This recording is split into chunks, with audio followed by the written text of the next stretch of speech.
masasabi doon. Wala kang masasabi doon. Mabait na bata yun. Pero yung panganay, oh Diyos ko. Ewan ko kay David kung bakit hinayaan lang niyang ganun. Simula nung maliit yan siya, alam mo, pag nagdidiwara yan, yung ano yan, nagmamaldita. Alam mo yun. Hindi siya kinukulit ng tatay niya. Kinakalma lang siya. Kalma ka lang. Ganyan siya. Kalma ka lang. Ganyan siya.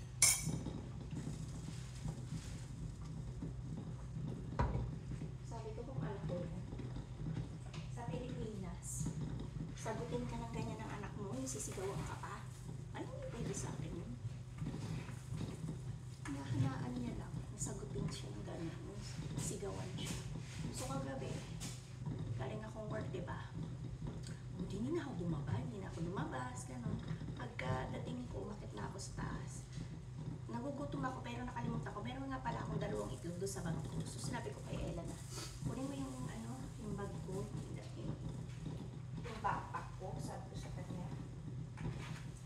Tapos, ininom ako ng plain water, kasi mga bags, hirap ako matulog. Yun ang problema ko.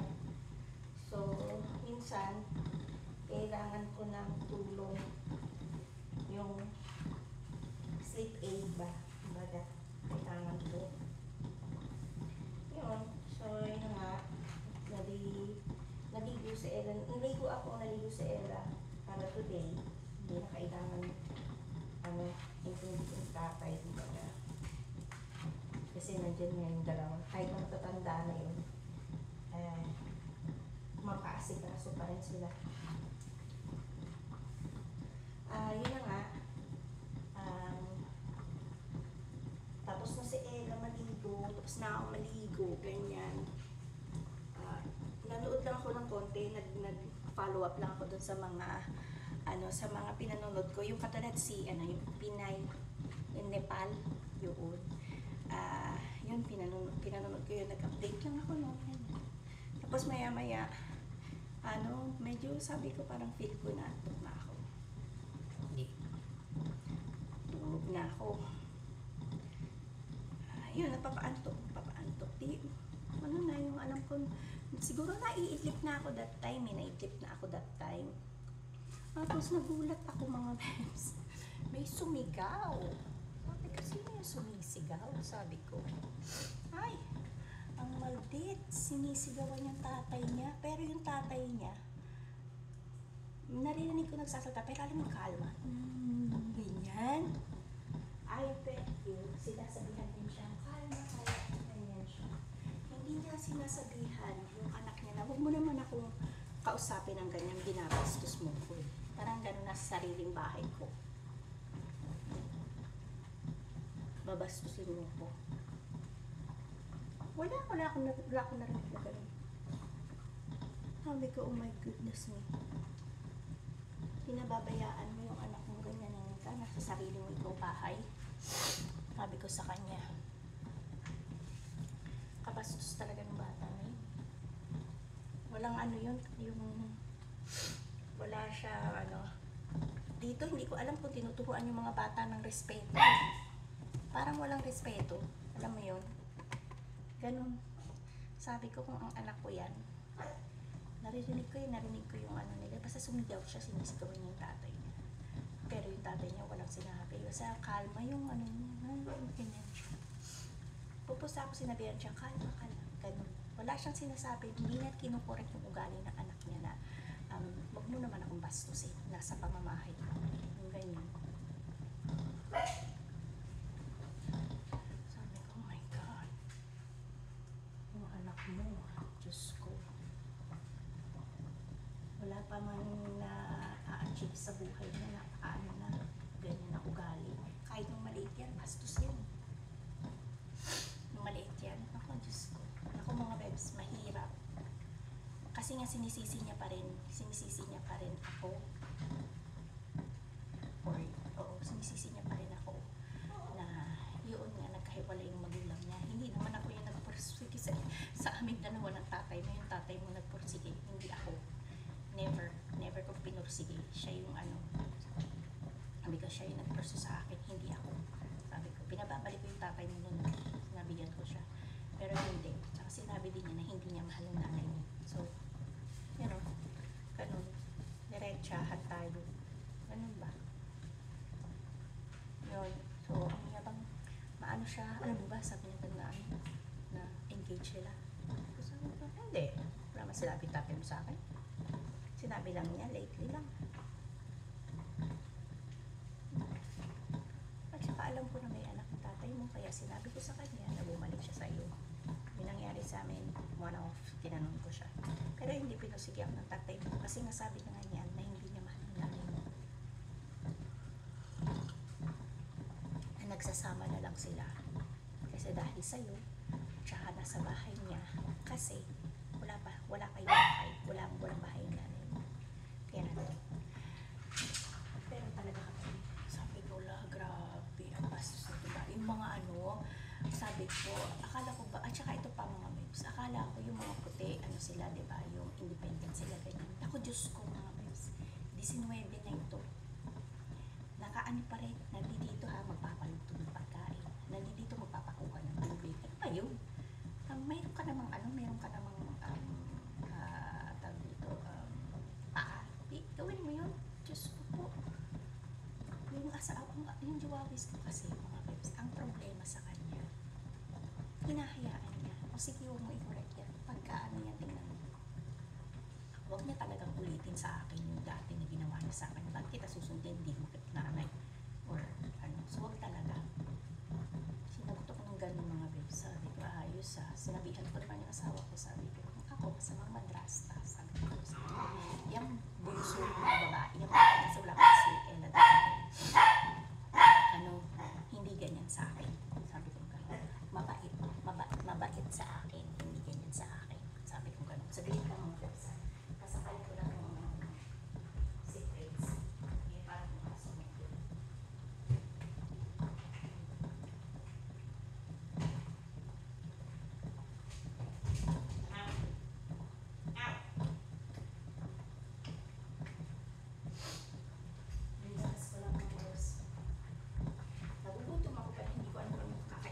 Balot pa pala ako mga webs, nakalimutan ko. Pero hindi ako kaya ng balot ngayon, Diyos ko.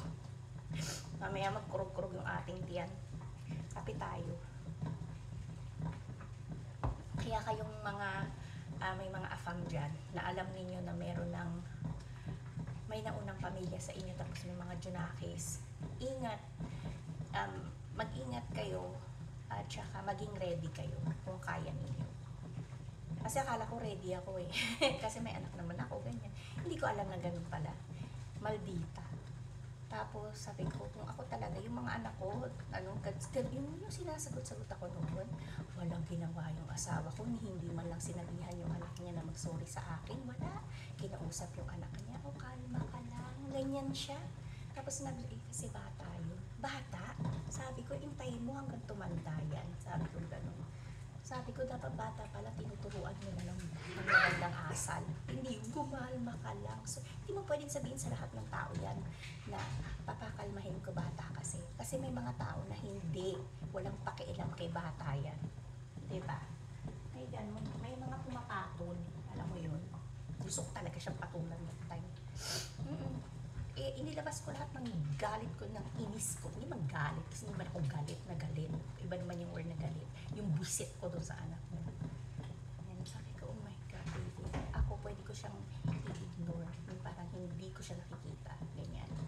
So, yung isa na, sabi ko, magpapakailam sa kanya. Tapos sabi ko, huwag mo naman. Bakit pinapakita mong ganyan sa kanya? Sabi ko, kasi sa pinakikita niya sa akin, sabi kong ganon.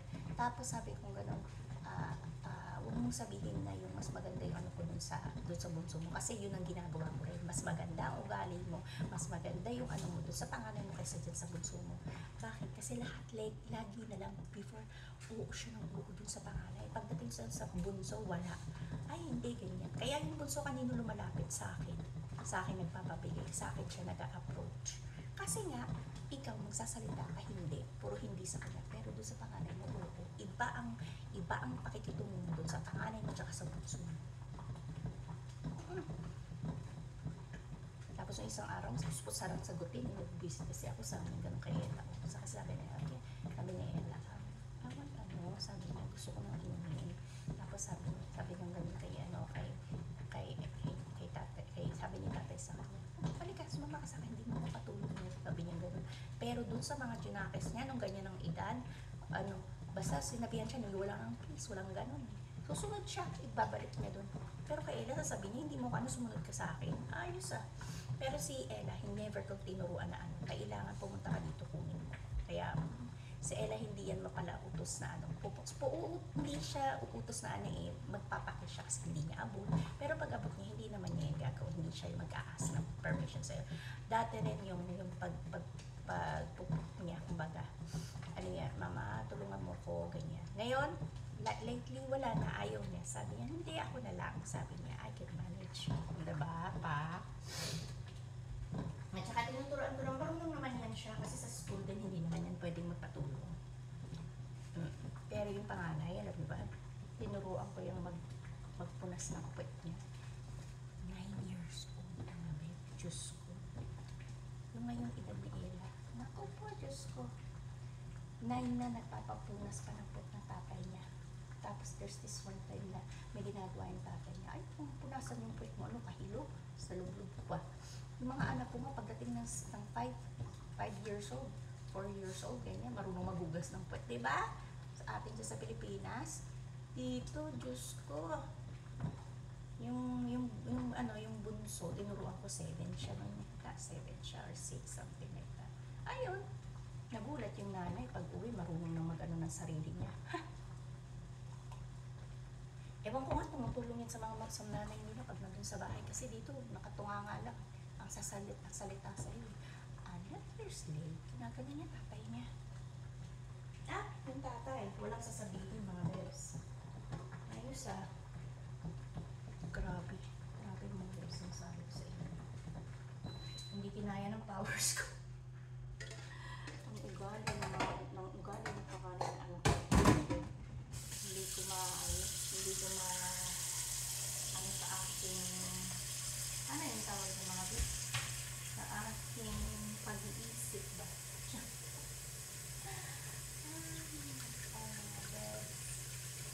Ang buhay ba, oy? Ang buhay. Kain ako mga bebs kasi Sunday ngayon, di ba? Last day ng work. Pero, ano lang ako, yung, anong tawag dyan? 1 day off lang ako, bukas lang. Tapos back to work ulit. Again. Kasi ano yan ang trabaho ko weekly. So, Friday, Saturday, Sunday sa first week. Second week, whatever week. Yung sumunod na week, Tuesday, Wednesday, Thursday. So, hindi ako pumasok ng Monday. So, bukas, yun yung pattern ko. Diba, pumasok ko Friday, Saturday, Sunday. Tapos, off ako tomorrow. Tapos, pagbalik ko, Tuesday, Wednesday, Thursday. Yun sa trabaho ko rin, mga bebs, chika-chika tayo. Total, nag-chika-chika naman na tayo. Pinagchikaan natin yung Bruhilda kong anak ng dilaknak ko Alam mo yun? Chika-chika na tayo. So, nawala ako ng 11 days sa work. Kasi nga, yung nag-annual leave, tapos meron na rin akong off sa work. So, nag-ipon-ipon, kasi magkakatabi siya, kaya 11 days. Yun ang nangyari.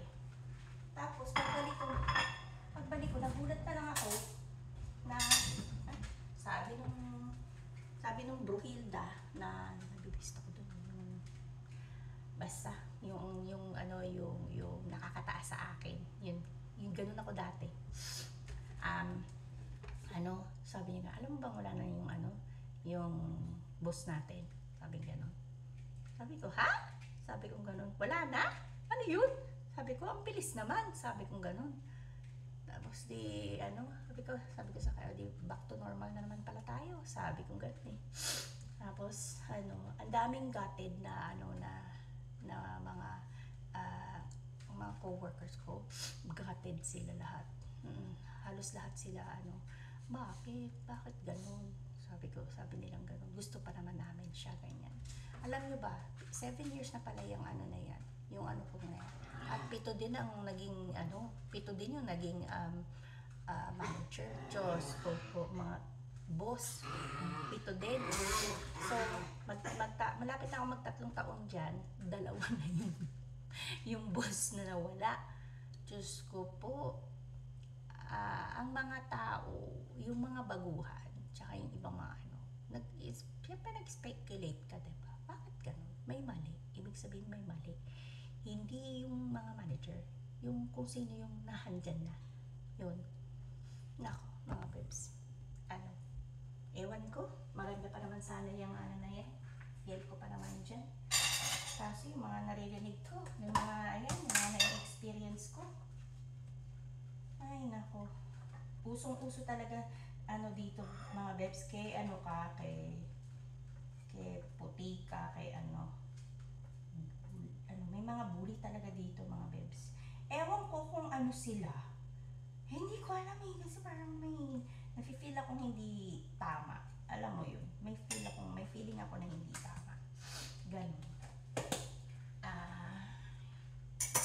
Basta yung word na bully. Yan sa work din. Talagang yan, yung talamak yan sa trabaho. Mga babes. Talamak sa trabaho yan.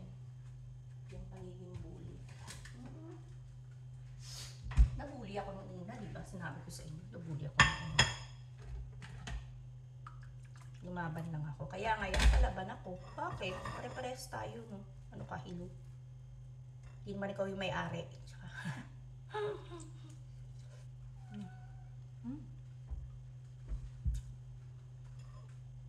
Crumpet, mga bebs. Kaya nga yan, mga bebs, mahirap. Sabi ko sa inyo. Naputol. Hindi ko alam bakit. Kasi may kiniklik ako. Gusto kong kasi gusto kong i-unmute. Ayun, nakamute kasi yung aking telepono. Bago ako matulog, minumute ko yan. Kasi nandito na naman lahat yung mga tao na gusto kong malaman na okay. So,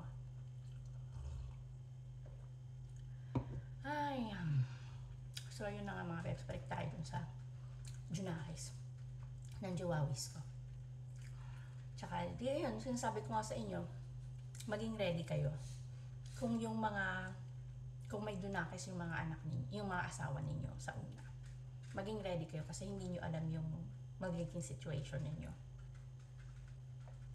Mahirap. Ngayon, kasi matagal na kami ni David, diba? Ilang years na ba kami ni David? 15. 15 years, tagal na, diba? Tapos 12 years, 13 years. Magta 13 years na kasal.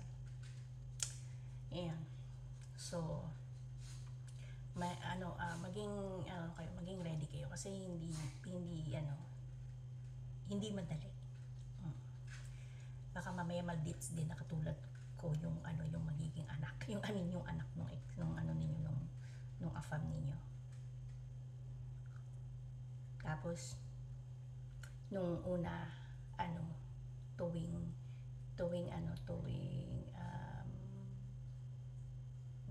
weekend ba, nasa puder sila ng tatay nila. Tuwing yun. Di sabi ko, bakit ganun? Sabi ko, wala tayong oras para sa isa't isa. Nandito na lang parati yung mga anak mo. Sabi ko, tapos yung pupuntahan natin para sa kanila. Sabi ko, ganun. Parang ini-interact nyo lang. Wala kaming oras. Ang oras namin na dalawa sa gabi lang kasi diba may trabaho nga siya. Sabi ko, wala tayong oras sa isa't isa. Hindi ako nagpunta dito para mag-play ng happy family sa'yo kasi may mga Junakis ako. Sabi ko ganun. Tapos nilalagay mo sa Facebook. Sabi ko, tigilan mo nga ilagay sa Facebook. Sabi ko ganun. Kasi ayokong nung mga anak ko na nagpe-play ako ng happy family with you. Sabi ko ganun. Kasi hindi naman sabi ko, pumunta ako dito sa'yo. Hindi sa mga anak mo. Ginanong ko siya. Okay lang sana kung okay yung dalawa eh. Yung isa walang pakialam, at yung isa walang pakialam yan, tsaka mabait yun. Ang layo na ugali dun sa niya, dun sa panganay. Malambel.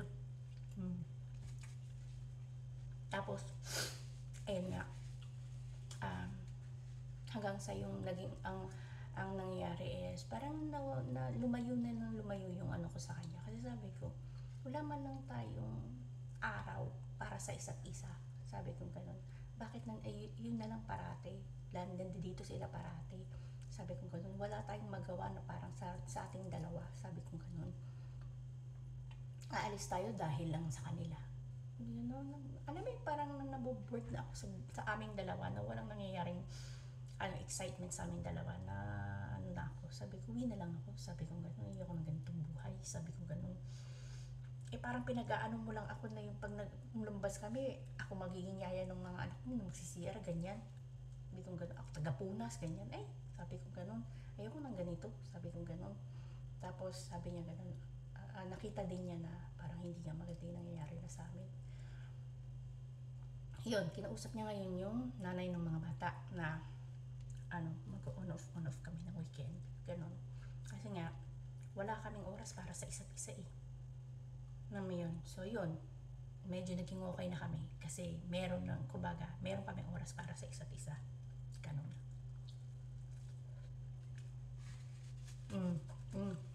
Isa pa yan. Tip mga bebs. Kung sakasakaling ang gano'n na nangyari, isuggest din ninyo na din ninyo na gusto ko may oras ako. May oras tayong dalawa lang. Alam mo yun? Kasi umaalis din naman kami na kami ng dalawa kahit si Ella nandyan Naghahanap na lang kami ng babysit sa kanya. Kaya may oras kami dalawa sa isa't isa. Diba?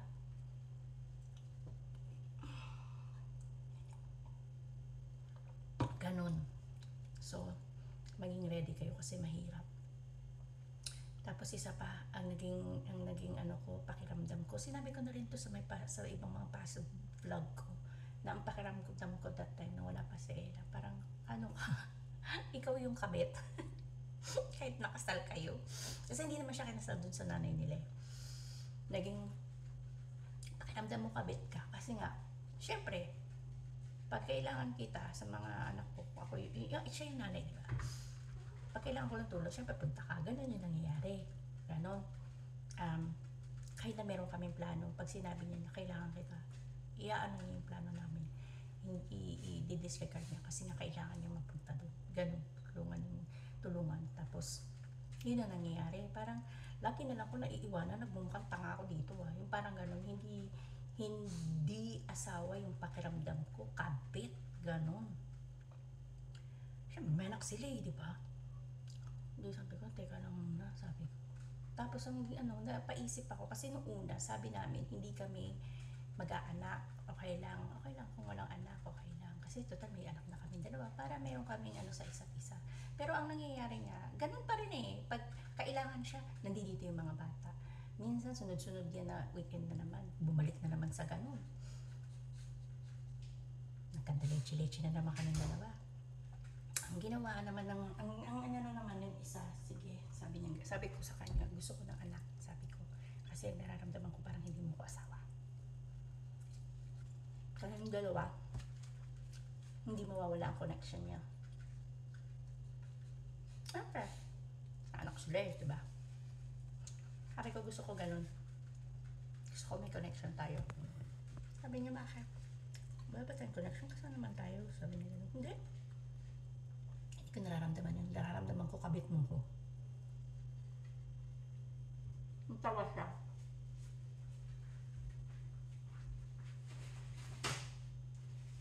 Sabi ko, ba't kang tatawa?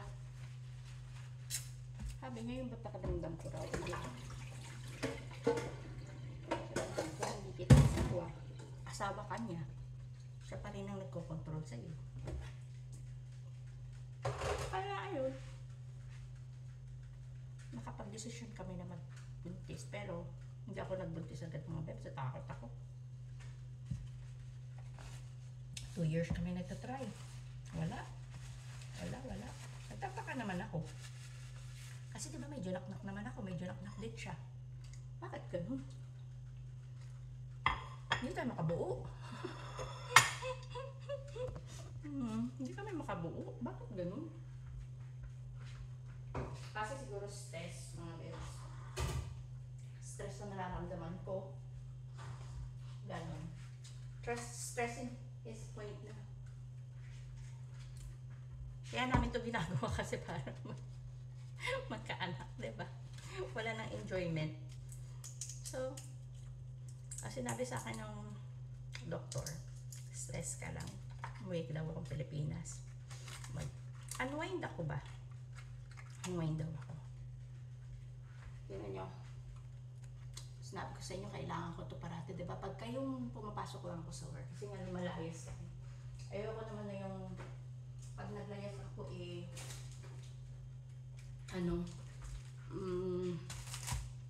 naghahanap yung pet ko ng toilet.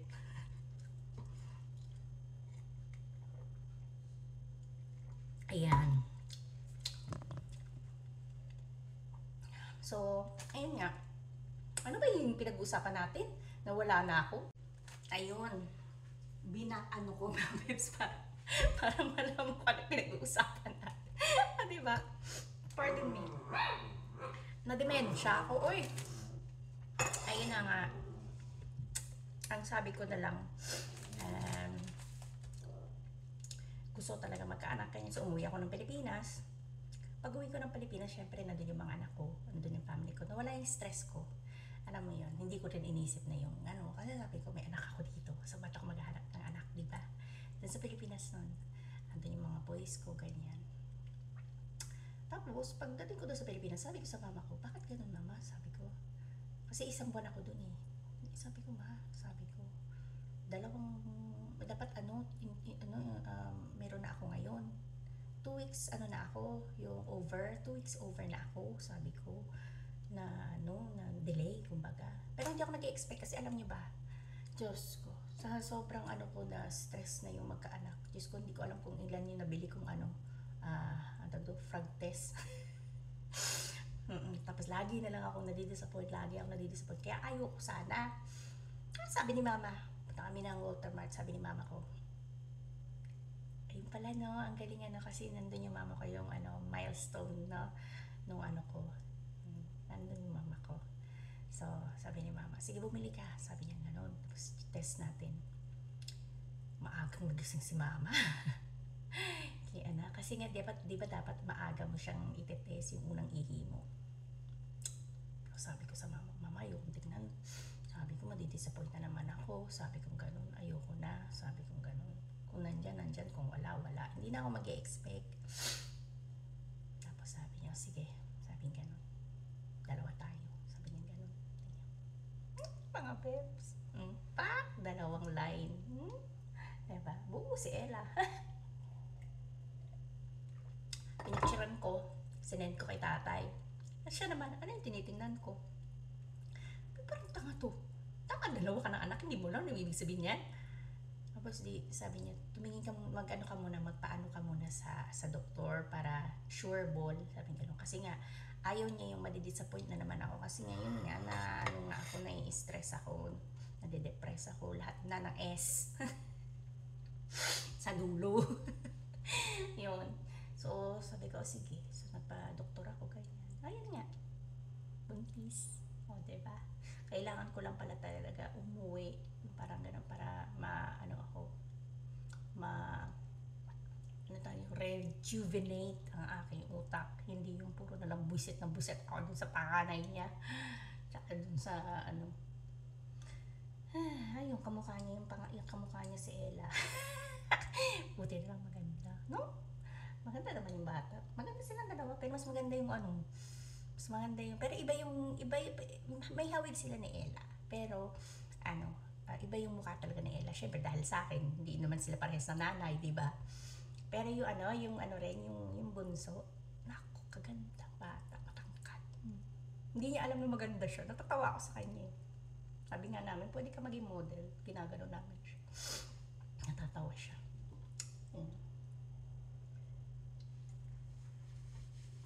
Hinihintay ko yung tiyan kung magkurug-kurug mga bebs kasi kurug-kurug. Kasi nga mga bebs, ang tawag dito, hinihintay ko magkurug-kurug kasi nga kahapon di ako yun, kaya kailangan yun. O siya, sige mga bebs, CR. Oh,